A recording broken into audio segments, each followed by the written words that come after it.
acá introduzco un poquito a Anderson, que si bien está dentro de lo que es la complementaria, la bibliografía complementaria ahora, está bueno tenerlo en cuenta. En cuanto a los factores internos que dan cuenta de que, bueno, a fines del siglo XVIII el Bakufu de Edo empieza a manifestar síntomas de agotamiento, ¿sí? A pesar de este esplendor en el arte, y de algunos intentos incluso reformistas de tipo ilustrado para incrementar la producción de rosera, bueno, esto no es suficiente. Entonces, como decía, algunos factores internos que dan cuenta de esta crisis. En principio, bueno, la imposibilidad de que ese capital mercantil esté representado por sectores rurales más enriquecidos, que eran los Hinushi, y los Chonin, que eran los comerciantes que estaban ahí agregados en la pirámide que les mostré, que estaban más ligados a la actividad del comercio con la nobleza. Entonces, la posibilidad de este capital mercantil que se empieza a desarrollar en, bueno, derivar en una producción capitalista, básicamente para Anderson es lo que va a hacer que este régimen entre en crisis, ¿no? Siempre hablamos en términos materialistas porque a Anderson, bueno, le interesa la transformación del feudalismo a capitalismo y por eso es la caracterización que hace él, ¿no? Por otro lado, tenemos que el volumen de la circulación mercantil, que había llegado a ser altísimo por esta actividad comercial de estos chonin, ¿sí? De estos hinushi, convivía a su vez con un régimen político y estático. Y además fue precisamente debido a esto que comenzó a hacer agua por todos lados, ¿no? O sea, el régimen era muy estático frente a un dinamismo que se empezaba a dar a nivel comercial, ¿no? Además existía el problema estructural de desbalance fiscal, por el cual, bueno, los ingresos del shogunato eran menores que los gastos de su corte palaciega. Y por este motivo, bueno, a diferencia de Shaw, el autor señala que el Bakufu fue la antítesis del absolutismo europeo. O sea, para Shaw, no, perdón, para Anderson, mejor dicho, no se trató de este periodo digamos, esta era Tokugawa, no se la puede analizar en términos de absolutismo, justamente, bueno, por esta, por esta progresiva disminución del poder que empieza a sufrir el shogun, ¿no? Una cosita para agregarte, Flora, a eso es, a diferencia de Europa, donde hay una alianza entre el rey, ¿no?, que representa el absolutismo, y el intento de autonomizarse por parte del Estado de sus vasallos, que son los señores feudales, ¿no?, que siempre están en competencia, rey y señores feudales, y el rey se trata de apoyar en los comerciantes, en los mercantiles, ¿no?, fisiócratas, para justamente tener mayor capital y mayor autonomía. En Japón no. En Japón lo que justamente hay siempre es una subordinación del comerciante, lo que impide justamente su desarrollo y en futuro su independencia, como sí pasó justamente en Europa con las revoluciones burguesas. Claro, y por eso él justamente señala esta imposibilidad, ¿no? Que ese capital mercantil se vuelva en producción, se invierta en producción capitalista, como que no logra hacer el salto por ese lado, ¿no? Bueno, y además, por otro lado, obviamente las diferencias sociales aumentan, lo que provoca que se originen motines de hambre en las ciudades en contra de especuladores y usureros y levantamientos rurales. Siempre va a estar la presencia campesina pero en tanto que, o sea, digamos, la actitud frente a esta situación, pero en términos de reacción. Esa es digamos, la mirada que tengo yo sobre el análisis que hace Anderson y que también va a aparecer en el periodo posterior. Después quizás lo voy a desarrollar un poquito más para que se entienda más la idea. Y después, bueno, obviamente los factores externos, ¿no? Acá tenemos las imágenes, no sé si las han visto, esta es como una caricaturización de los barcos negros o Kurofune, perdón, por lo cual, bueno, da cuenta de la llegada del imperialismo norteamericano, que ya, bueno, también obviamente condensa las contradicciones internas del régimen, pues digo, lo externo tampoco se puede explicar sin lo interno, ¿no? Por eso me interesaba incluirlo en el análisis. Y digamos, va a ser como, bueno, un poco el huevo de la serpiente, el puntapié de lo que va a suceder después, ¿no? Como decía, bueno, en 1853 arriban a la bahía de Tokio 4 barcos de guerra, estos llamados Kurofune, al mando del comandante Perry, demandando apertura comercial y diplomática, con todas las comillas que ustedes le quieran poner, porque diplomática no tenía nada. Y consecuente, bueno, con su postura que relativiza el aislamiento, acá Olcombe dice que, bueno, fue precisamente porque los oficiales japoneses no ignoraban del todo los avances del mundo exterior y estaban conscientes de la humillante derrota de China en las guerras del opio en 1842, que bueno, que esos grandes cañones causaron una impresión aleccionadora. No fue porque se asombraron, sino justamente, bueno, porque de alguna manera sabían la que se les venía, ¿no? Esta situación, bueno, genera un dilema en Japón, por el cual la resistencia armada parecía inútil, pero someterse a las demandas extranjeras significaría una enorme pérdida de prestigio para el shogun, con lo cual, bueno, pide consejo a los daimyo. Sin embargo, esto ya lo ven como el primer acto de ineludible debilidad, ¿sí? Lo cual marca el inicio para que clanes Tosama, los clanes Tosama eran, digamos, los que estaban como en términos geográficos ubicados más lejos del control shogunal, en principio, y siempre fue una amenaza latente para el shogun, porque bueno, más allá de que fueron vencidos en la batalla de Sekigahara, como les mencioné, el peligro estaba siempre latente, ¿sí? Y este fue el momento crucial para que vuelvan a aparecer en escena. Estos clanes Tosama eran, por ejemplo, en particular, los que van a tener mayor preponderancia van a ser los Choyu y Satsuma, que son los que van a encabezar los levantamientos que dan origen a después a la era Meiji, ¿no? Después, bueno, acá tenemos un ejemplo de cómo fueron estos tratados de desigualdad que se van a establecer con la llegada de estos barcos negros. Yo había mencionado que en 1853 llegan la primera vez, en 1854 llegan a la segunda vez, ¿sí? Vuelven al año, el Comodoro Perry con ya una flota más grande, ya con 10 barcos de guerra, imponiendo al shogunato ya, como decía, bueno, la firma del primero de estos tratados desiguales, ¿no? El primero fue el Tratado de Kanagawa está al sur del archipiélago, y luego, bueno, otras potencias seguirán este mismo ejemplo en un proceso similar a lo que estaba sucediendo en China también. Aquí, bueno, los extranjeros comienzan a recibir en Edo, se abren otros puertos para el intercambio y se otorgan allí el privilegio de la extraterritorialidad, que es el principio por el cual, bueno, los comerciantes europeos y Estados Unidos están eximidos de las leyes locales y solamente se rigen por las leyes de su propio país, y se establecen bajas tasas de impuestos fijos a las importaciones extranjeras. Y por otro lado tenemos que en principio esta coyuntura de debilidad shogunal que estaba reflejada ya en el fin del régimen Sankin Kotai, por eso lo mencioné, por el cual los daimyo y sus familias vuelven a sus residencias y se quedan allí, ya no dejan sus familiares en Palacio de Edo, hizo que, bueno, esta misma debilidad shogunal, como decía, hizo que reverenciar al emperador y expulsar a los bárbaros se convirtiera en la consigna dominante por la cual se concentraba una oposición patriótica tanto a las concesiones extranjeras como a la autoridad del shogun, cometiendo actos de terrorismo en nombre de la lealtad al emperador. Sin embargo, no pasó mucho tiempo para que un nuevo lema patriótico se anunciara entre antiguos señores feudales y samuráis. Este nuevo lema va a ser enriquecer al país para fortalecer al ejército. Entonces lo que tenemos es, bueno, ya al finales de la década de 1860, una situación por la cual el conflicto pasa de ser entre patriotas japoneses versus extranjeros a uno por el cual, bueno, va a haber competencia entre distintas facciones de grupos de japoneses con sus propias fuentes de ayuda extranjera, ¿sí? Como siempre sucede. Por un lado tenemos entonces el shogunato y sus tropas Shinsengumi, al cual es inclinado por Francia, o ayudado por Francia, mejor dicho, y por otro tenemos la de los clanes Asuma y Choyu, que había negociado con los británicos, ¿sí? Eso fue, digamos, lo que tiene que ver con el marco de las guerras Bojin, ahí se los muestro,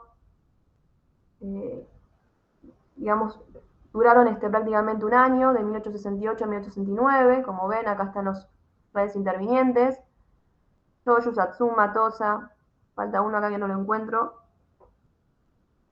pues son 4, bueno. y, bueno, una imagen de lo que fueron esas guerras Bojin, ¿sí? Se lo caracteriza de esta manera, Seinan Senso, Bojin Senso, ¿sí? Bueno, finalmente lo que sucede es que en torno a estos conflictos, estas guerras, obviamente se da la victoria imperial, o sea, el del bando del emperador, y finalmente lo que se logra es poner fin a 250 años de dinastía shogunal, dando inicio a lo que va a ser, bueno, la era imperial Meiji, que Meiji quiere decir iluminado, en 1868. Esta es una imagen que da cuenta, esto es un ejemplo de, estos son todas imágenes ukiyo-e, ¿sí? Este, es, por ejemplo, representa lo que fue el parlamento japonés y una de las reformas que se hicieron en esta era. Y como decimos, una resistencia por emulación, tomando los elementos occidentales como resistencia a esa presencia extranjera, ¿no? Por eso me pareció muy claro esta idea de resistencia por emulación.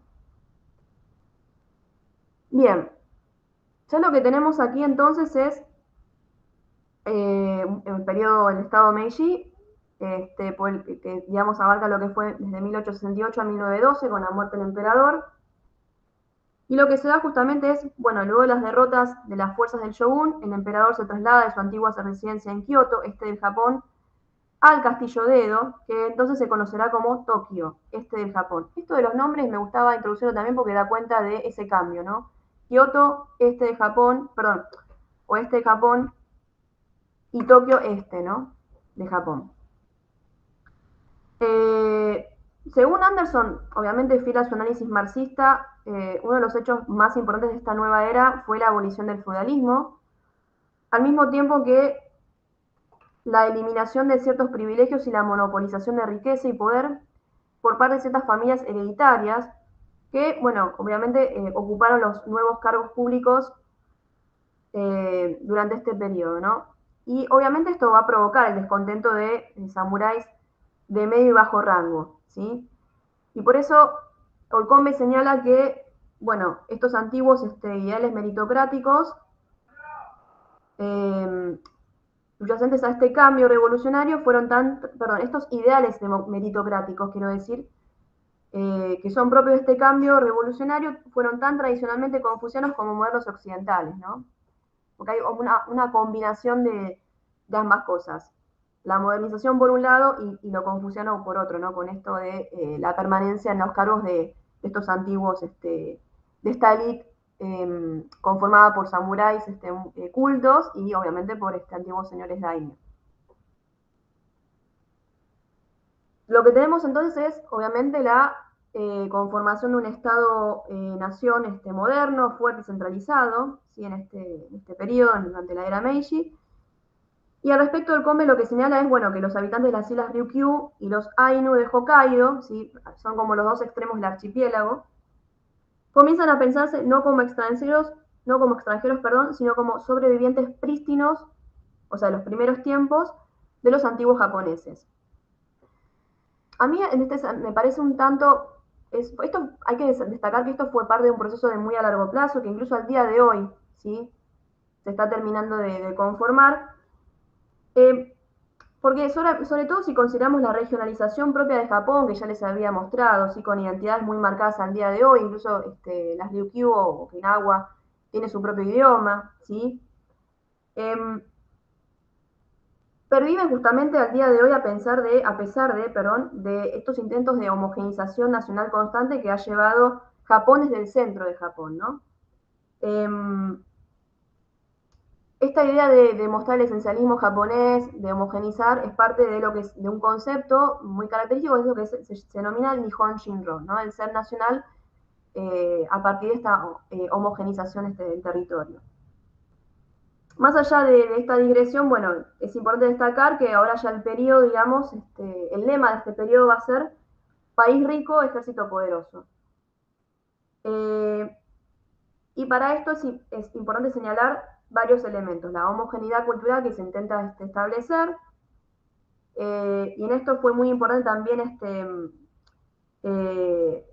la presencia del alfabetismo, los niveles de alfabetismo muy altos. Obviamente la pacificación interna, ¿sí? Yo mencioné las guerras Goyin. Y esta característica muy marcada que tiene que ver con la legitimidad imperial, ¿sí? Bien. Por otro lado, lo que se da es una serie de reformas a partir de la misión Iwakura, que toman como modelo a los países europeos, como Alemania, Francia, Gran Bretaña, Estados Unidos, al mismo tiempo que, bueno, como siempre sucede, se envían, como siempre le pasó a Japón, primero queriendo conquistar y ahora con una misión diplomática a Corea, por reconocer los títulos imperiales, que obviamente también fracasa. Esto además generó una serie de internas en la clase política, ¿no? Quienes estaban a favor, quienes estaban en contra, quienes decían que había que hacer más agresivo en cuanto a la presentación frente a Japón de este nuevo Estado, ¿no? Y lo que tenemos, bueno, claramente es una serie de medidas de tipo civilización e ilustración, que claramente, bueno, provocaron resistencias hacia quienes los impulsaban, ¿no? Ocasionando ataques violentos por parte de sectores conservadores, incluso por aquellos que en un principio habían apoyado al emperador, ¿sí? Algunas de las medidas que algunas de estas reformas, las más importantes fueron, en principio, bueno, la eliminación de feudos y el sistema de estamentos, por lo que ahora todos son súbditos del Estado, ¿sí? Encarnado en la figura del emperador. Si bien no se eliminan las jerarquías, sí esta idea de orden estamental. Y esto, un claro ejemplo de esto es la vestimenta, ¿sí? Los cambios en la ropa, y la posibilidad que tienen los campesinos ahora de portar apellido, o sea, no solo de los campesinos, sino de los plebeyos en general. Por otro lado, tenemos que los señores feudales entregan sus tierras al emperador a cambio de una indemnización, y junto con los samuráis que formaban parte de la elite culta durante Tokugawa, se conforma un nuevo funcionariado, así que van a ser estos genro, que van a ser parte de esta oligarquía modernizadora del periodo. Después tenemos, bueno, la venta y la privatización de tierras y la entrega de certificados de propiedad. Los comerciantes además dejan de ser parias de la sociedad, ¿sí? Empiezan a ejercer su actividad libremente para engrandecer a la nueva nación. Tenemos también que un sector de samuráis, que son los del segmento más inferior, se convierten en lumpen, porque no responden a ningún señor, se convierten en ronin. No sé si alguien vio Samurai X, siempre me gusta hacer mención de algunas series de anime, o Rurouni Kenshin, donde ahí aparece bien explicado estas cuestiones. De hecho, el protagonista tiene mucho que ver con eso. Paréntesis de la digresión. Después, por otro lado, tenemos también la creación de prefecturas administrativas para unificar el territorio. Y un ejemplo clave fue, como ya me había mencionado, que las Ryukyu se convierten en la prefectura de Okinawa, o pasar a ser denominadas como Okinawa-ken en vez de Okinawa-han, ¿sí? Para dejar de tributar a China. Además, se les prohíbe a los bushi, que eran los guerreros, de portar espadas, ya que ahora el monopolio de la fuerza lo detenta el Estado. Y con esto, bueno, se liquida obviamente el segmento samurái más xenófobo, ¿sí? Por otro lado, tenemos que el ejército se profesionaliza y estará conformado por los plebeyos que tendrán la obligación de servir en él, impulsado a su vez por un Estado imperial, impulsado a su vez por un edicto imperial, un edicto de educación, que es lo que, justamente por su carácter confuciano, tiene el objetivo de preservar el trono imperial en la tierra, así como sucede, digamos, así en la tierra como en el cielo, ¿no? Esta cosa especular entre lo terrenal y lo celestial, ¿no? Bien de este tipo confuciano. Y después, por otro lado, tenemos la organización de un mercado de una moneda unificada, el yen, la creación de la Reserva Federal, el Banco Central, perdón, y la unificación, y esto también es importante, y la nacionalización de una nueva lengua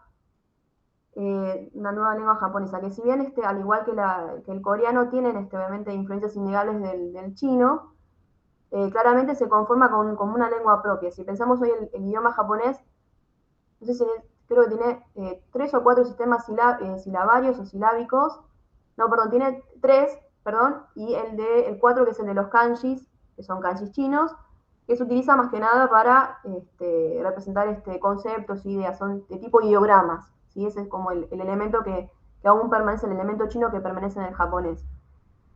Además del hiragana o el katakana que están en la lengua japonesa, ¿no? Que son son dos sistemas silábicos. Bien. Esto, después tenemos también, acá les muestro una diapositiva de lo que fue la reforma a la educación. Acá se pueden ver bien en clara los cambios en la vestimenta, los samuráis. Perdón, viene en el medio del samurái y rodeado por 4 personas de pie vestidos a la usanza occidental. Después abajo tienen cómo cambió la vestimenta del ejército.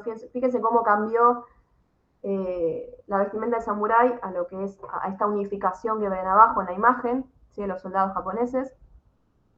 Y después, bueno, la imagen de la educación donde participan las mujeres también, ¿no? Esto es interesante de señalar.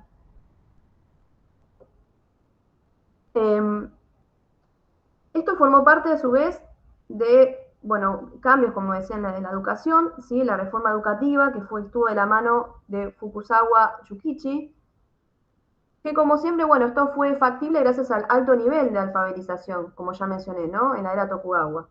Incluso hasta superaba varias regiones de Europa, ¿sí? Piensen, 1600 el nivel de alfabetización comparado con otras regiones atrasadas de Europa, ¿no? Para ese entonces.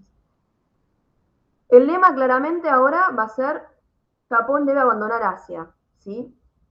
En el sentido de que debe distanciarse culturalmente de los países asiáticos más atrasados para acercarse a las naciones civilizadas de Occidente. Gaby, ¿cómo estamos con el tiempo? ¿Bien?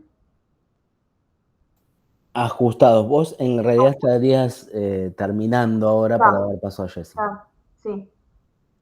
Me falta un par de diapositivas y ya estamos. Perdoná la mala onda, pero No, la mala onda no, por favor. Bueno, después otra cuestión importante a destacar es la constitución Meiji de 1889, que es una constitución desde arriba, o sea, como un regalo del emperador, que es una constitución moderna en su versión oligárquica, ¿no? Se mantiene la figura del emperador, obviamente, como poder simbólico y político, que mantiene su carácter divino, ¿sí? Hasta lo que fue la gran derrota de la Segunda Guerra Mundial. Y se conforma una monarquía parlamentaria que toma de modelo el marco jurídico alemán, que se llama, en el caso alemán se llama Dieta, conformada, como ven acá, por una cámara alta, que era más de tipo noble y hereditaria, que nos conformaban los antiguos daimios, como ya dije, y una cámara baja de elección popular, entre muchas comillas, porque obviamente en esa época solo votaba el 1% de los contribuyentes más ricos, con lo cual el voto era de tipo censitario, ¿sí? También tenemos un primer ministro que era responsable solo ante el emperador, que citó Hiroumi, el primer ministro. Y en este sentido, bueno, yo no lo voy a desarrollar yo, está en el texto del COMBE, da cuenta, tiene una mirada más institucionalista, esto de los grandes hombres, ¿no? A partir de análisis de figuras como Saigo Takamori, Okubo Toshimichi y Tagaki Taisuke, en su afán de, bueno, constituir un autogobierno representativo, ¿no? En pos de esta defensa respecto a las potencias extranjeras, ¿no? Tomando elementos a su vez occidentales. Llegamos acá a lo que es el proceso de industrialización de este periodo, ¿sí? Donde, bueno, tenemos que, aunque los Genro comprendieron que era apremiante copiar el modelo militar occidental, también comprendieron que el secreto subyacente para ello era lograr productividad económica para poder alcanzar la modernidad. El objetivo claramente era evitar que Japón se convierta en un simple productor de materias primas para los países extranjeros. Entonces, para ello, lo que hicieron es impulsar las primeras industrias mecanizadas modernas, como las sedas de Tomioka, ¿sí? Dirigidas desde el propio gobierno con fines estratégicos y militares, dando origen a lo que va a ser una sinergia, digamos, entre la producción textil con lo que va a ser después la posterior inversión estatal en la industria pesada, ¿sí?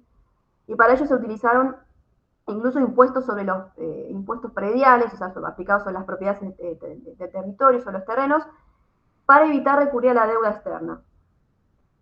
Sin embargo, lo que va a suceder es que las serias limitaciones económicas que enfrentaba el gobierno Meiji, bueno, van a conducir a un programa de austeridad forzosa en la década de 1880, el cual impuso muchas privaciones, pero también ha fortalecido la economía en general. Entonces lo que vamos a tener es que en 1880 el gobierno ya era un gobierno solvente, y que empieza a transferir sus instalaciones industriales a manos privadas. Entonces acá tenemos, por ejemplo, la imagen de lo que fueron los Zaibatsu, ¿sí? el prototipo del capital concentrado.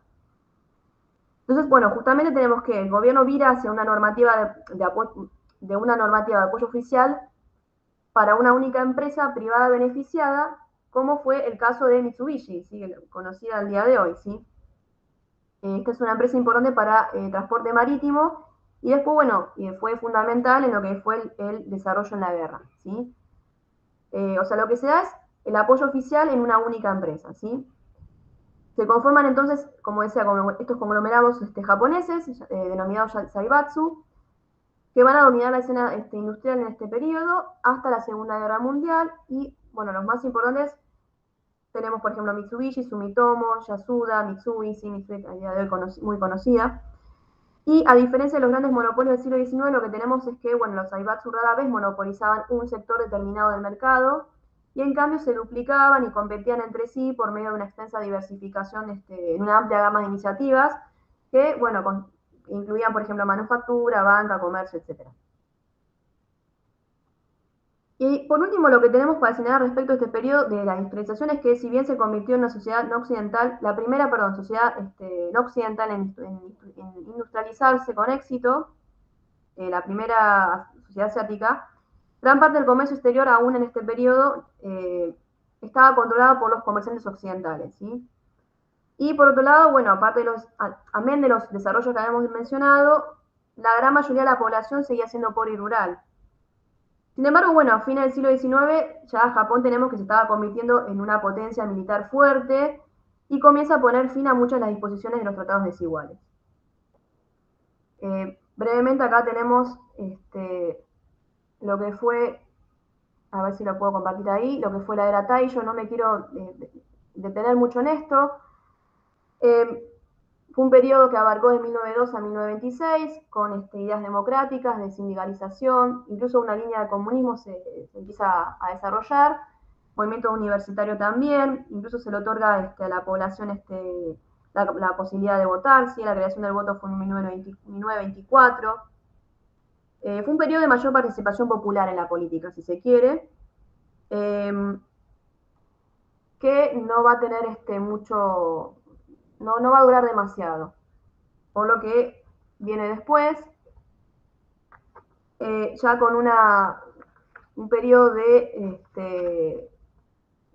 lo que va a ser el nuevo nacionalismo, si un nacionalismo japonés que va a ser el fundamento de su expansión militar. Y lo que tenemos acá es que, bueno, justamente reorganizada Japón a partir de sus reformas internas de modernización, se lanza la expansión imperialista legitimada por la doctrina Kokutai, que lo que hace es combinar el Shinto estatal, o sea, el culto de los antepasados, pero ahora va a ser el culto al emperador y su carácter divino por ser descendiente de la diosa Amaterasu. Combinado a su vez con lo que va a ser el código Bushido, aplicado al ejército, a un ejército que va a ser de tipo leal y patriótico. Se desarrolla muchísimo esta idea de superioridad del ser japonés, incluso con relación a China, ¿sí? Siempre con relación a China. Justamente que estaba representada por esta figura imperial o Tenno, que es el que representa la unidad nacional de Japón.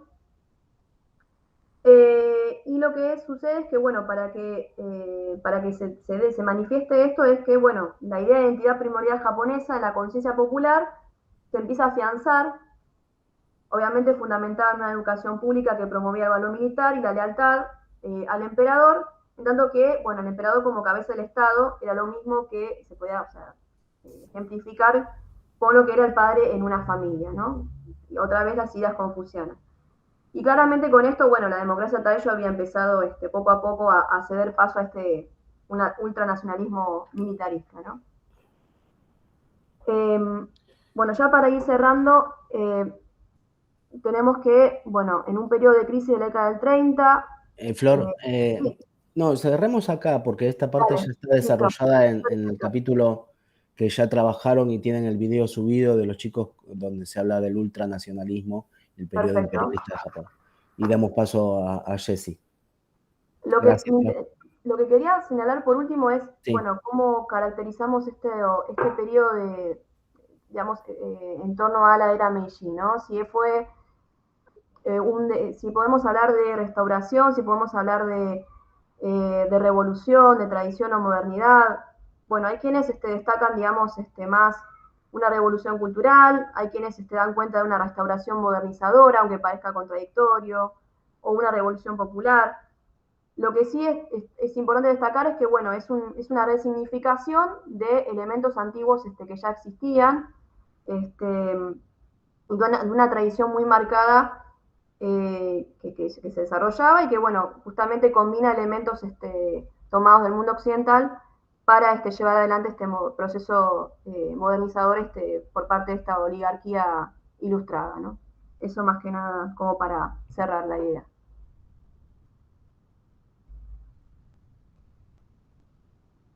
Perfecto, gracias, Flor. Igualmente después damos espacio para si hay alguna pregunta y demás. Ok. Ahí comparto pantalla, Gaby. Perfecto.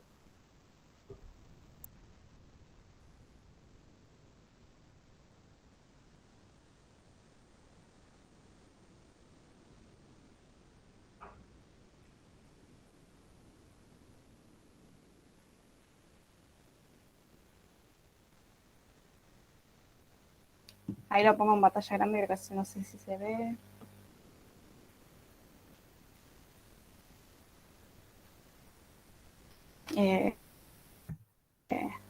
Se ve, ¿no? Bien, Se ve, mejor que ayer, sí. Genial.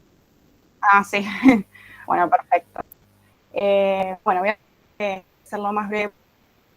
Y bueno, justamente lo que vamos a ver en general va a ser el paralelismo de la restauración Meiji, o sea, siglo XIX y principios del siglo XX. Primero, 3 puntos que queríamos que tengan en cuenta. Primero es hacer una relación siempre o sea, entender la relación conflictiva de Corea con China, de Corea con Japón, y bueno, posteriormente de Corea con Rusia. Y bueno, otro punto que también queríamos que tengan en cuenta es justamente entender esa relación conflictiva, pero entre la modernidad y la tradición, ¿no? Es esta idea de, bueno, sociedad estructurada bajo el confucianismo versus el avance occidental, la modernización y hasta Japón mismo. Y el último punto vendría a ser el contexto del nacionalismo coreano. Avíseme si se corre, porque ahí no. Sí, sí. Perfecto. Perfecto. Bueno, en cuanto a la ubicación, bueno, Corea queda ubicada justamente en una península situada en el este de Asia, el Mar Amarillo y el Mar de Japón, limitando al norte con la República Popular China y con Rusia. Y justamente lo separa del estrecho de Corea con Japón. Actualmente se va a dividir en Corea del Norte, con su capital en Pyongyang, y Corea del Sur con la capital en Seúl. Vamos a decir que este es uno de los principales problemas de Corea, que es básicamente su ubicación, ¿no? Estratégica por sobre todas las cosas. Como Flor también nombró, bueno, Corea también va a ser parte de la sinosfera, ¿no? La sinosfera vendría a ser el área geográfica del este, digamos como que cuya historia y cultura se relacionan directamente con la China. De hecho, el concepto de sinosfera significa literalmente círculo cultural de los sinogramas. Es decir, el solo uso de los caracteres chinos englobaría como a esta serie de países que en realidad no se caracterizaría por una unidad lingüística, sino más bien porque tanto en los trabajos literarios como también en los documentos de gobierno se utilizaba el chino. En cuanto a la periodización, muy brevemente, vamos a decir justamente que la historiografía coreana divide sus periodos muy linealmente con fechas demasiado precisas, y bueno, estas son como 5 periodos los más relevantes de Corea. El primer periodo, que vendría a ser la era Gojoseon, que va del 2333 a.C. hasta el 108 a.C. Después le va a seguir un periodo denominado justamente 3 reinos, iban a ser muchísimos más reinos, pero bueno, los más relevantes iban a ser esos, que va desde el 100 a.C. hasta el 676 después de Cristo. Los 3 reinos más importantes iban a ser, como justamente están en el mapita, en el norte, Goguryeo, en el centro sí, y bueno, más al sur, Baekje. Luego de eso iba a seguir justamente un periodo de unificación, donde Silla, se unifica, vamos a decir, esporádicamente la península, y aparece justamente otro reino. Es un periodo que va desde el 676 hasta el 918. Después de eso va a ser precedido por la dinastía Goryeo, que decía ser heredero del reino del norte, que había sido disuelto, ¿no? O sea, se formó con los que habían sido expulsados del reino del norte, de Goguryeo, y justamente de ese nombre, de Goguryeo, y de va a salir el nombre de que el periodo de la dinastía de Goryeo, del 918 hasta el 1240. Y por último, y es el que más nos compete, está la dinastía Joseon, que bueno, la dinastía Joseon iba a ir más o menos desde el 1392 hasta cuando se crea Corea en sí, hasta el 1900, iba a ser justamente ese periodo. Pero bueno, lo interesante justamente de esta última parte de Joseon es que a partir de esta última dinastía se iba a dar consolidación de una burocracia militar y terrateniente, ¿no? También se iba a consolidar la familia patriarcal, por ende también se iba a aplicar el rol de la mujer. Durante esta época también se crea el Hangul. El Hangul es el alfabeto coreano. Y digamos que en síntesis mucho de lo que hoy se conoce como cultura coreana es el resultado de esa reorganización social, ¿no? Básicamente bajo los preceptos confucianos, un tipo de sociedad meritocrática y piramidal, en donde estaban los Yamban, que eran literarios, que iban a estar a la cabeza después del rey, ¿no? En síntesis sería como el rey, los Yamban, o sea, los literatos, después iban a estar los profesionales, los médicos, y algo que tienen en común justamente con Japón es que los comerciantes se encuentran abajo de todo, ¿no? Que va a ser relevante porque va a ser quizás una de las razones por la cual también tuvo un aislamiento muchísimo más breve que lo que va a tener Japón, pero también tuvo un aislamiento. Pero bueno, lo importante justamente acá es que durante la dinastía Joseon se iba a consolidar la sociedad confuciana.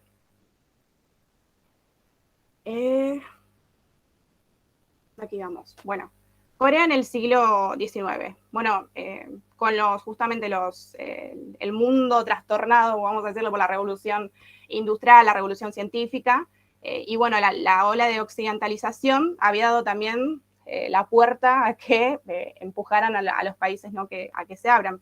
En este caso, la primera mitad del siglo XIX en Corea se iba a caracterizar por una política de aislamiento, a excepción de China y de Japón. Hasta el punto que en el exterior se lo conocía a Corea como el reino ermitaño, justamente por esa falta de relaciones con el exterior. ¿A qué se debía esa falta de relaciones con el exterior específicamente en el siglo XIX? Se debía a que al Daegongum, que básicamente era el padre del rey y regente de ese momento. El rey, cuando asumió en esta etapa, tenía 12 años, entonces asume su padre.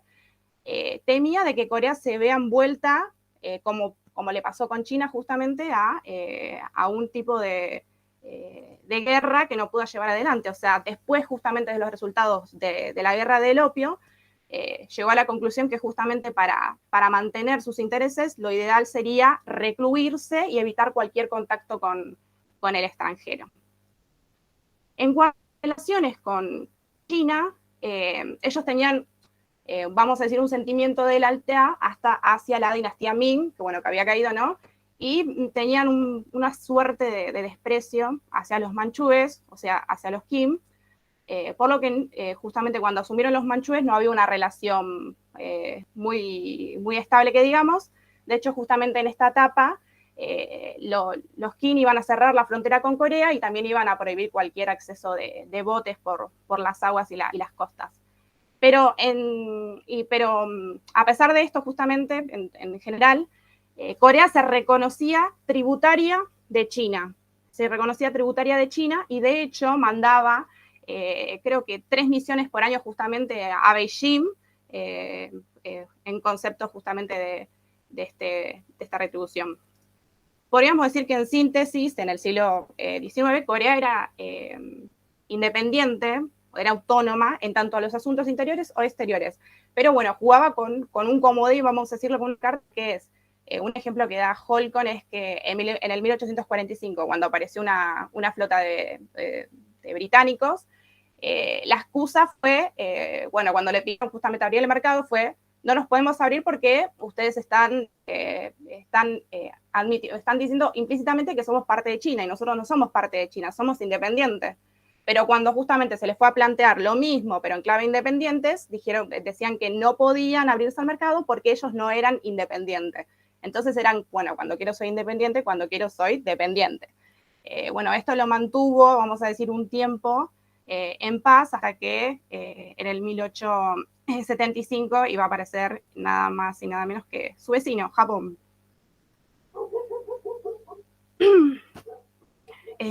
Bueno, esto es importante señalar, durante justamente a principios del siglo XX, ¿no? Las potencias occidentales habían obligado a China a abrir sus puertas mediante la Guerra del Opio, y bueno, después a Japón, después justamente a Japón, durante lo que contó la compañera, con los cañones ahí en la puerta. Y bueno, luego se lo iban a exigir a Choson.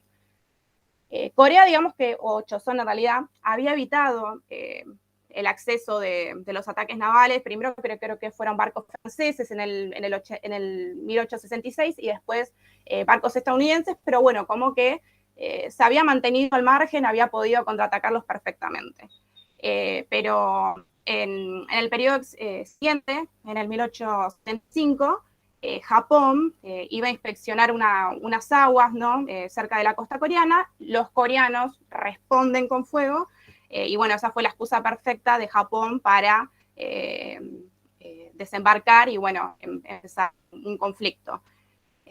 Finalmente se iba a firmar un tratado que iba a tener el nombre de la isla, que es Ganguado, o Ganguado, que bueno, iba a ser un tratado totalmente unilateral, un tratado comercial desigual, claramente por parte de Japón hacia Corea, y bueno, iba a ser como el inicio o la puerta, vamos a decir, de entrada a un saqueo posterior de Choson.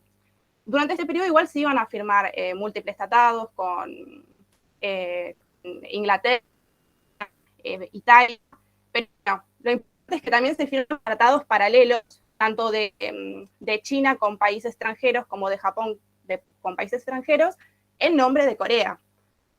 Bueno, los dos más relevantes en esta situación me parece que son, primero, el tratado chino-japonés, que es posterior, es finalizada la Primera Guerra Sino-Japonesa, en el 1895, y el tratado de Japón con Rusia, una vez finalizada la guerra ruso-japonesa, cuando Japón ganó en las dos oportunidades, ¿no?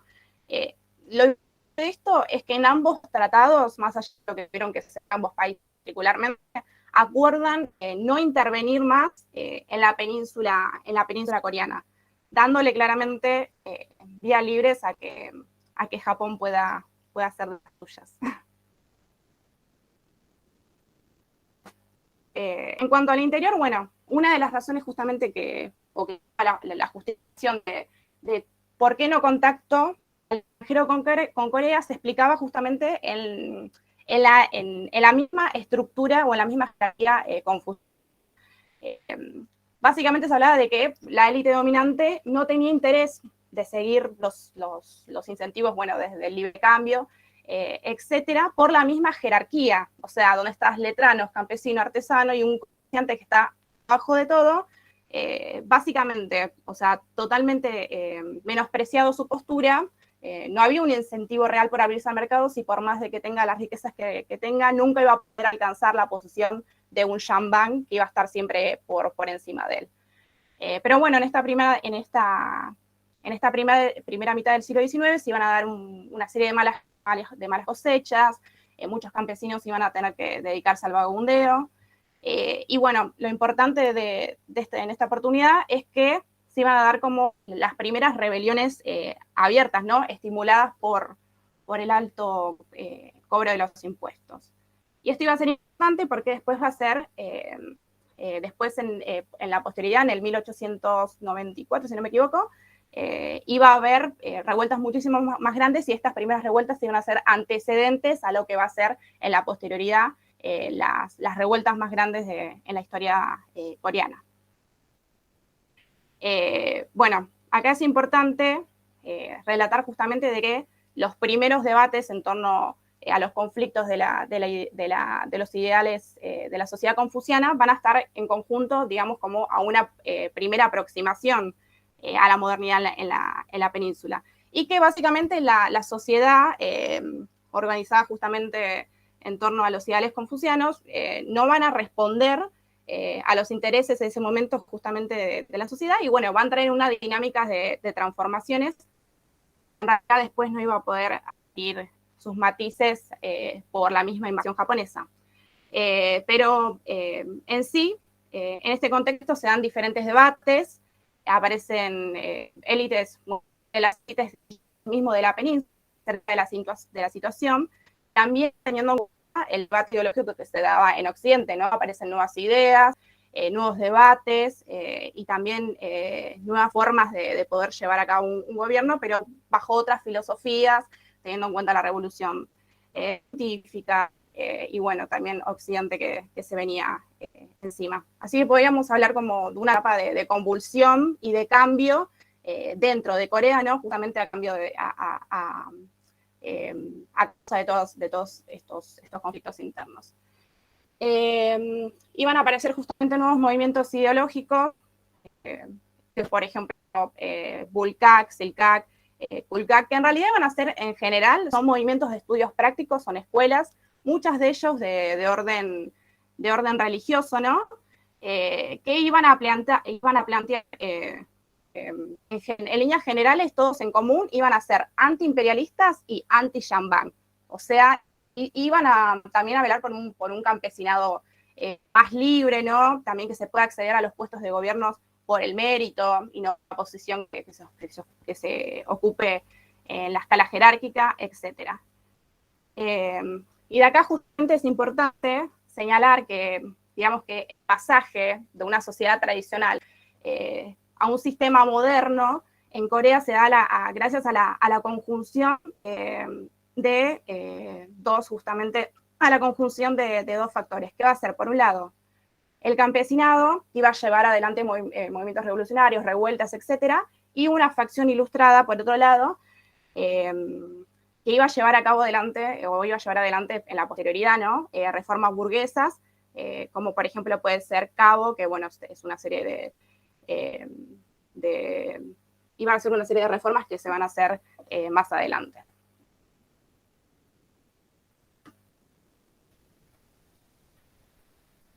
Bueno, acá no me voy a extender demasiado porque el tiempo creo que me corre más o menos, pero bueno, voy a ser breve en esta situación. Podría básicamente, cuando hablamos justo de la relación de Corea al exterior, tal como dice Holcomb, ¿no? 1860 fue una etapa de restauraciones, ¿no? Por un lado, la restauración Tongxi en China y, bueno, la restauración Meiji en Japón. En Corea vamos a decir que también se dio una especie de restauración, ¿no? Teniendo todos en común que iban a tener monarcas jóvenes, ¿no? Y que también enfrentaban desafíos similares, ¿no? En torno a este conflicto de modernidad, tradición, confucianismo, la llegada de Occidente. Entonces también había un revuelo parecido, que el proceso va a ser diferente, pero digamos que enfrentaban los mismos desafíos. En cuanto a la relación con Japón, bueno, era complicada. Digamos que los coreanos consideraban al shogun de Tokugawa, consideraban que ocupaba un puesto equivalente a la de su propio rey. Pero bueno, ninguna delegación iba a viajar a Corea directamente, y digamos que la relación directa terminó en 1811. En simple síntesis, una isla, un daimyo que estaba entre medio de Corea y Japón, iba a gozar del monopolio comercial de Corea, ¿no? Pero bueno, post-restauración Meiji, el gobierno japonés, en el 1868, mediante una oficina imperial, ¿no?, de asuntos exteriores, asumió la jurisdicción y, bueno, pidió básicamente lo que le pertenecía, entre comillas, a lo que Corea se negó. Se negó por dos razones. Primero, porque el título justamente de, o sea, Japón, en simples palabras, tenía la misma jerarquía que China, y Corea se reconocía tributaria de China, no de Japón. Y por el otro lado también reconocían que la figura quizás de Japón era de mayor jerarquía que la de su propio rey. Entonces reconocer a Japón significaba reconocer que Japón era superior que China y que la propia Corea. Bueno, esto, como Flor lo nombró también, esto adentro de Japón fue considerado como un ultraje, ¿no? De hecho se hablaba de una guerra inmediata, etcétera. Pero bueno, digamos que esta situación quedó ahí hasta el 1875, cuando aparece justamente los buques japoneses inspeccionando las aguas, Corea responde, Japón vuelve a responder, y se firma finalmente el Tratado de Ganghwado, que iba a ser justamente este tratado unilateral en donde Corea tiene que ceder una serie de concesiones y tiene que abrirse, vamos a decirlo, al mundo, o en este tema al menos a Japón, ¿no? Bueno, después, digamos que la situación iba a ser tensa en esta situación, pero bueno, iba a ser como una apertura, una primera apertura, la apertura genera en realidad, ¿no? Y también la ventana para que se empiece a tomar postura. También es importante decir que en esta etapa ya empieza a gobernar el propio rey, ya no gobierna el padre, o sea, ya gobierna el rey Taejong, si no me equivoco que se llamaba, y bueno, su postura de no salir al mundo era menor que la de su padre, entonces esta cuestión también ayudó a que pueda firmar el tratado. En cuanto a las diferentes posturas dentro de Corea sobre si unirse, sobre si abrirse, vamos a decirle, o sobre si quedarse ahí, era ambigua, ¿no? Digamos que algunos conservadores contaban justamente con China para mantener un cierto equilibrio con Japón, y algunos otros con algunas ideas modernizadoras, digamos que se alinearon más al Japón Meiji. Bueno, en el 1884 iba a haber un golpe de Estado, ¿no? Básicamente tomado auspiciado, vamos a decirlo, por el ministro japonés, donde se iba a proclamar un nuevo gobierno coreano, se iba a tomar de rehenes a los reyes, y bueno, y acá el primer puntapié para la guerra sino-japonesa fue que Corea, o algunos funcionarios coreanos en realidad, pidieron ayuda a China. China presta ayuda, trae los ejércitos justamente a Corea, y bueno, eso terminó con su política de no intervención en China, en Corea. Al terminar justamente con la política de no intervención, Japón tuvo la excusa perfecta para volver a entrometerse y quedarse ahí. Bueno, finalmente iban a firmar en el 85 una especie de acuerdo donde ambos supuestamente se iban a retirar las fuerzas, no iba a quedar más allá, pero bueno, digamos que esta situación se iba a dar por terminada en el 1894, cuando hubo la revuelta de Dongak. Dongak fue de hecho es el movimiento revolucionario, la revuelta más grande en la historia de Corea, que en realidad era como una mezcla de eclesiásticas, días tradicionales, y también una doctrina política. Era como una mezcla entre confucianismo, budismo, cristianismo, y a su vez también era política. Se hablaba de la liberación del campesinado, etcétera. Pero bueno, lo interesante de esto fue que esto también fue utilizado de excusa para Japón de vuelta a entrometerse. Frente a esta justamente revuelta, lo que hizo Corea de vuelta fue inmediatamente pedir ayuda a China. China respondió a la ayuda, y esa fue la excusa para la primera guerra sino-japonesa. A pesar de que, bueno, se le iba a hacer una serie de concesiones a los reyes, que quizás no iba a ir mucho más allá, bueno, el ejército chino se retiró de la península, pero los coreanos se quedaron. Y bueno, entre esa época, entre el 1894 y el 1895, se iba a llevar adelante a cabo la primera guerra sino-japonesa. durante esta guerra, bueno, China iba a perder, bueno, además está decir que China estaba desestructurada, ni el propio ejército estaba de acuerdo con esto. Pero bueno, lo importante de acá es, primero, Japón le hace firmar un tratado, el tratado que mencioné anteriormente, que es el tratado de chino-japonés, ¿no? China inclusive tiene que ceder Taiwán a Japón y también tiene que reconocer la independencia coreana. Por otro lado, también tiene que, aparte de cederle los intereses sobre toda la península coreana, no entrometerse más en los asuntos, no sé si en esas palabras.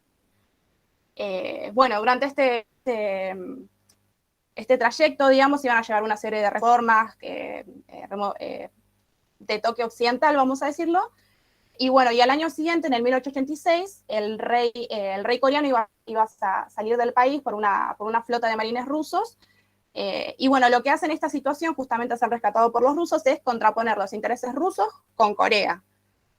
Lo ideal sería, como han hecho con China, ahora lo digo con Rusia. Entonces, Corea evitó, vamos a decir, temporalmente quedar reducida a un protectorado japonés por esta época. Al año siguiente, de hecho, el rey iba a volver al país, de hecho, el título, la jerarquía iba a ser en igualdad con la de Japón, pero no iba a durar mucho porque, bueno, la guerra ruso-japonesa iba a estar en las puertas. Acá es importante recalcar que, bueno, Japón reconocía un lugar altamente estratégico. Y también era también frenar los avances de Rusia, ¿no? Que de hecho había, creo que el transiberiano, el tren fue en el 1891, y también había adquirido costas en China, por su parte, entonces también era detener el avance ruso. En el 1904, en el 1904 se iba a llevar adelante la guerra ruso-japonesa, iba a ganar Japón, bueno, no tuvo que ceder grandes concesiones Rusia, pero bueno, tuvo que cederle básicamente Manchuria, que era el norte, y Corea, ¿no? O sea, no tenía que quitar sus intereses por encima de Corea. Bueno, me había olvidado de pasar el power. Entonces, acá para finalizar, ya ir cerrando, se comienza un periodo, vamos a decir, de anexión, ¿no? En primera instancia, Corea queda como un protectorado, queda aparte como un protectorado de Japón. En ese momento no había o sea, no estaban oficialmente anexados, vamos a decirlos, a Japón, sino que era una relación básicamente en donde no podían opinar sobre esos asuntos internos y externos, y siempre, bueno, el primer ministro japonés tenía más jerarquía que el resto de sus gobernantes, pero bueno, lo importante de esta última parte es mencionar el nacional coreano que empezó justamente a suscitar en esta etapa de ocupación, ¿no? Acá se iba a firmar un tratado que iba a ser el Wolsa, si no me equivoco, que era Wolsa en el 1905, y también Japón, por su parte, un periodo en donde iba a endeudar a Corea, iba a construir, iba a modernizar el país, pero bueno, a costa del endeudamiento. Y esto fue excusa, de hecho también iba a ceder parte del territorio en el norte. Esto fue excusa, en conjunto con el asesinato del primer ministro japonés en Corea por un nacionalista coreano. Esto, justamente a las deudas que tenía Japón, que Japón sacaba en nombre de Corea, fue excusa para anexarla finalmente en 1910. Pero bueno, lo importante justamente de esta etapa es nombrar que hubo como una especie de concreción, ¿no? del sentimiento, primero anti-japonés, anti-imperialista, pero nacionalista coreano, ¿no? Donde justamente una prensa coreana que salió enardecida al frente, y que, bueno, aparecieron inclusive hasta guerrillas esporádicas, en realidad no sirven para mucho, pero bueno, aparecieron ahí, tuvieron su peso.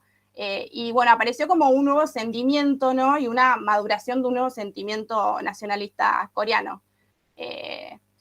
Holcomb creo que también nombra de que la colonización japonesa de alguna manera promovió en algunos sentidos como la modernización y occidentalización, pero también va de la mano, ¿no? con la maduración de un sentimiento nacional coreano y de una conciencia nacional coreana. Finalmente, Corea iba a ser anexada por estas excusas en el 1910 y se iba a llevar a cabo un periodo de respuesta, pero bueno, la respuesta japonesa iba a ser más dura inclusive en los próximos años.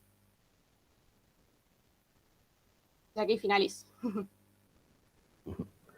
Bueno, genial, gracias Jessy. No sé si tienen alguna intervención, pregunta, consulta, opinión, ganas de compartir algo. Yo tengo una pregunta que no me quedó muy claro. Con respecto a los, no quiero llamarlo niveles de poder, pero ¿por qué se ponen a la par tipo los gobernantes coreanos con los japoneses? Como que a nivel de... Como que no me quedó muy claro eso. No sé si se entiende. No me acuerdo bien los nombres bien ahora de los gobernantes tipo coreanos y japoneses, los más importantes. Y como que no sé si entendí que los japoneses, al ver que hay una figura de poder igual que ellos, como que en Corea, no sé si ellos querían ser como tener más control. No sé si se entiende para dónde voy. Sí, sí, sí. No, sí. sí. La idea, justamente, la jerarquía del rey coreano siempre fue inferior a los demás países de Asia Oriental, inclusive de China. O sea, siempre era país tributario etcétera. Siempre fue como el pichón, vamos a decir, acorralado en un punto que, bueno, siempre tenía menos jerarquía que los demás. Lo que justamente lo que hizo Corea para mantener su poder fue contraponer los intereses, ¿no? Aliarse a un grande, en principio en China, después justamente a Rusia, para tener la misma jerarquía que los demás países de Asia Oriental, pero sobre todo se debía a su preponderancia dentro del territorio. La jerarquía coreana se iba a ser inferior a los demás países, pero tenía que ver justamente con esta cuestión, y lo que iba a hacer para mantener su posición era aliarse a países, a grandes países, vamos a decirlo. Claro, sí. Y simbólicamente la asunción por parte de Corea del término de emperador le igualaba a justamente Japón, que era la amenaza principal. En ese sentido no había posibilidad de reconocimiento y subordinación a Japón, a diferencia de lo que había hecho con China, ¿no? Claro, es que porque más que nada lo que busca es mantener una independencia, porque más allá de que Corea sea tributario de China, justamente mantenía su independencia. Claro, yo me lo imagino en un contexto actual, por ejemplo, con un presidente, tipo que el presidente es igual que el emperador de Japón, y los mismos gobiernan sus propios países de la misma forma que ellos, y como que en sí tienen el mismo peso. Entonces yo me lo imaginaba como, pero ¿por qué? Tipo, si Corea tipo tiene su propio rey o su propio gobernante ahí, tipo, claro, en Corea tiene el mismo peso que el emperador, tipo, eso es lo que como que no me quedaba claro. Pero bueno, ahí es más como todo el área. ¿Valen? ¿Todo bien? Sí, a mí me pareció muy interesante. A mí me encanta la historia de Corea, pero me pareció muy interesante algo que había dicho Florencia, creo, que llegó un momento en que Japón, el lema era esto de alejarse de Asia y parecerse cada vez más a Occidente, que claro, que habían puesto esta imagen donde se veía todos con las vestimentas así más occidentales. Y me pareció interesante pensar que hoy en día a Japón se lo relaciona un montón con Occidente. Esto del capitalismo y Japón está más a Occidente y está como aparte de Asia, ¿no? Es como algo diferente de todo lo que es Asia. Eso me pareció muy interesante, sí. También lo que me pareció interesante hablando retomando lo que dijo Val, es que justamente Japón se acercó a la occidentalización y Corea era el caso inverso. Como que quería estar por fuera de eso. Como que había una especie de reflejo ahí entre los dos. Está bueno eso que señalan, porque esto último que señala Seba, creo que Corea, al ser mayor tributario que de China, y China al representarse ellos como el centro de su universo y tratar de mantener su autonomía, inclusive luego de la guerra del opio, al contrario de lo que va a ser Japón, va a haber una disputa ahí que no va a terminar más entre los sectores reformistas y los sectores conservadores, que va a terminar disolviendo lentamente el poder del emperador, ¿no? Al contrario de lo que pasa en Japón, que describió Florencia, donde la oligarquía de los daimyo, la aristocracia daimyo, un sector de ella ve claramente cuál es el desafío y la resolución es acercarse, como decía Valentina, más que acercarse es imitar a Occidente, ¿no? Y abandonar, que lo lleva terminológicamente e idealmente abandonar Asia. Pero, y ahí viene a jugar este juego entre tradición y modernidad, para mantener, o sea, la idea sería imitar todo lo que es la potencia occidental, pero para mantener nuestra esencia oriental, ¿no? O sea, y en definitiva, ser la capital de Oriente, digamos. Justamente Tokio significa eso, ¿no? La capital del este, y ser el imperialismo del este. En ese sentido, pasar a ser nosotros los que dominamos sobre el conjunto y no ser parte de los que somos subordinados a Occidente. Y ese es el camino que emprende con la restauración Meiji. Con esa particular conformación, porque no abandona toda su cultura, sino lo que hace es resignificarla y darle un sentido hacia la grandeza del Estado, porque en definitiva lo que es la tradición y lo que trata de conservar de la tradición, tanto del budismo zen, del bushido, del confucianismo y demás, es la lealtad y la subordinación jerárquica a la aristocracia, a la oligarquía y al emperador, digamos, ¿no?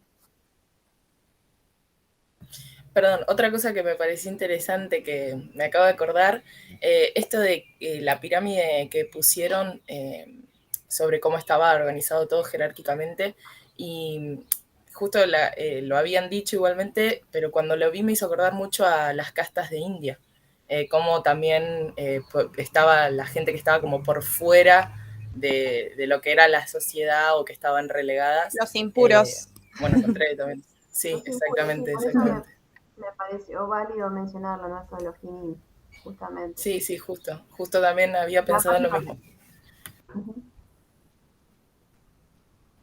De hecho, creo que tanto en Corea como Japón, los carniceros son impuros. No. Estás muteado, Gaby. No sé si estabas hablando. Sí, era eso. Los sectores más bajos tienen que ver con los sepultureros, los carniceros. Creo que tiene que ver con la relación en sí con la poca disponibilidad de ganado que hay en Japón, ¿no? Y también en Corea. Centralmente productores de arroz y agrícolas, ¿no? Sociedades agrícolas. Pero por otro lado, el lugar de los comerciantes, a diferencia de las castas en la India, donde es un sector medio, acá tenemos justamente un lugar de subordinación. Por lo que describía Florencia del final del periodo Edo, donde existe toda una cultura refinada que la verdad es alucinante, ¿no? Todas las expresiones culturales que están muy marcadas en el texto de Zhou, pero todo eso va a tener un costo que a una nobleza empobrecida, porque hay un límite que es el régimen biológico, vuelvo al texto de Marx, para la posibilidad de ensanchar la capacidad productiva de un modo de producción centralmente agrícola, ¿no? Y de donde tienen las riquezas estos nobles, de la obtención de un tributo, donde al crecimiento de la población, 30 millones de habitantes para 1700, ¿no? Es una enormidad de población. Hoy son 120, 130 millones de habitantes, también una enormidad de población. Todo esto requería una tributación mayor y no eran posibles, ¿no? Entonces se recurría a los comerciantes, se obtenía deuda de los comerciantes y los comerciantes pasaron a enriquecerse como banqueros también, pero el problema era que esta subordinación estamental implicaba que los nobles que no lo podían pagar directamente queden en deuda con los comerciantes y lleve a la ruina de los comerciantes, ¿no? Esto es lo que dice Anderson en su explicación, la imposibilidad de la transformación de las relaciones de producción por el peso de las instituciones políticas, ¿no? Entonces, donde hay un choque entre las fuerzas productivas y el modelo de las relaciones sociales. No va a haber una revolución, sino un cambio desde este mismo sector social. Un sector decide romper y transformar las relaciones sociales. Sí, un cambio desde arriba, digamos.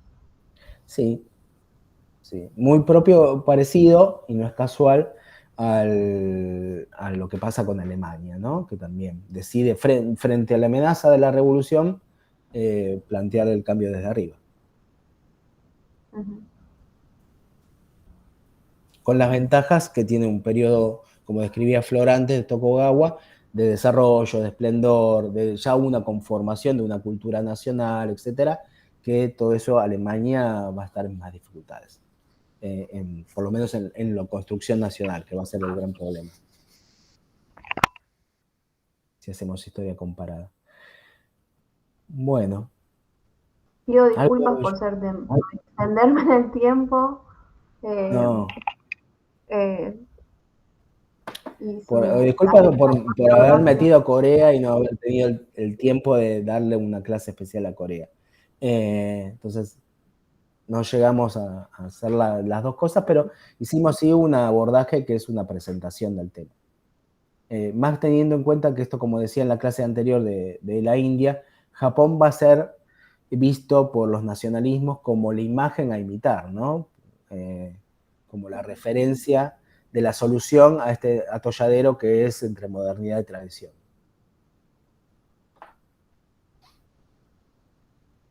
Y también va a ser que esto es importante para la clase que viene, que vamos a ver China, muy importante la expansión de Japón, el imperialismo japonés, cómo se desarrolla con esta subordinación que planteaba Jesse de los japoneses por sobre los coreanos, ¿no? Lo que va a implicar para el pueblo chino en particular, y esto cómo va a impactar como un lema y como una causa de la revolución china, ¿no? Pero no solo de China, sino de los movimientos nacionalistas de toda Asia.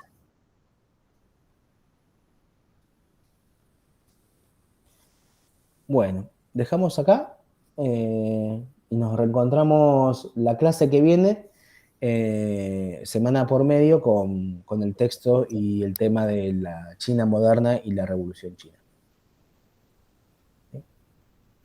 Vean el video para complementar del periodo de ultranacionalismo, que es justamente donde cortamos con Flor sobre Japón. Profe, solo quería agregar que las clases estuvo muy buenas. Sí. Seba y yo nos vamos felices porque a Seba le encanta Japón y a mí me encanta Japón, Corea. Sí. Así que felices, la verdad. Una clase de gusto. Qué bueno.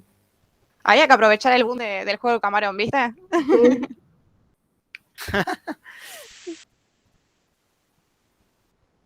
Que por cierto se convirtió en la serie más vista de la historia de Netflix, dato aparte. ¿La vieron la serie? Pasaron 2 semanas y sí, la primera. Sí. Me faltan un par de capítulos. Sí. Las igual el subtítulo está muy mal, es muy malo, pero supuestamente se comprometieron a... Bueno. Estaban hablando. Bueno, no importa. Chao, chicos. Chao, nos vemos. Chao.